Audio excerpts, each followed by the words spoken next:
Perhaps you have already learned not to trust your own heart.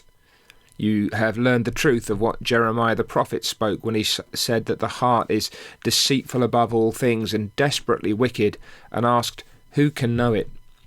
Perhaps you've reached the point of David in Psalm 19, when, having considered the wisdom of God as it's revealed in the book of creation, and the wisdom of God as it's revealed in the book of special revelation, the truth of the Lord, pleads, who can understand his errors?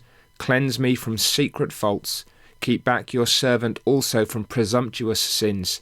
Let them not have dominion over me. Then I shall be blameless, and I shall be innocent of great transgression.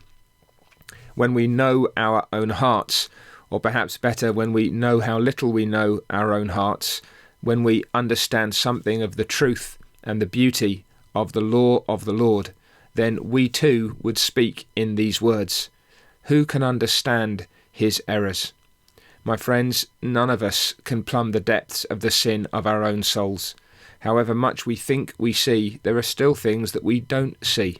We need to appreciate that because God is God and utterly and entirely holy, and because we are fallen creatures, there will always be a fresh uncovering within us, not just of follies and frailties, but of real transgressions. And so David pleads, cleanse me from secret faults, from those hidden things. Some of them perhaps deliberately masked over, the things that we hold back, the things that we cover over with a veil and hope that no one else will ever see.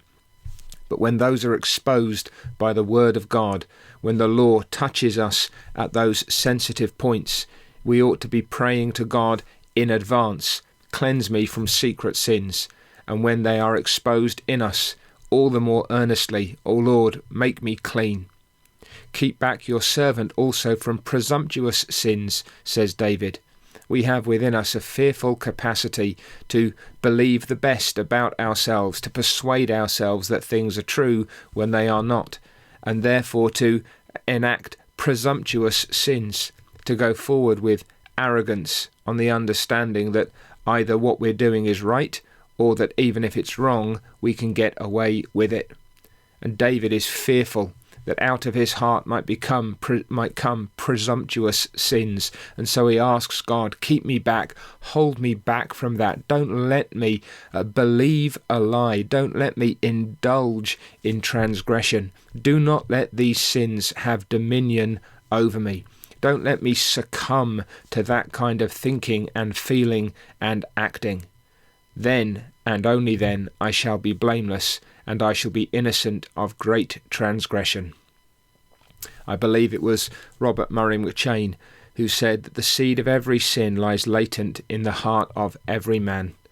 When we look within ourselves, we ought not to be patting ourselves upon the back that we are free from all sin and will not fall into any transgression.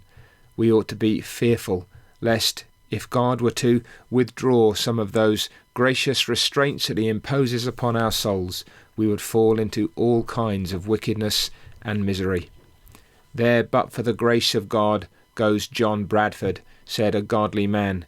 He was speaking of the fact that when he saw a man going on his way to the gallows, that the only thing that kept him from being in that man's place was the mercy of God toward him.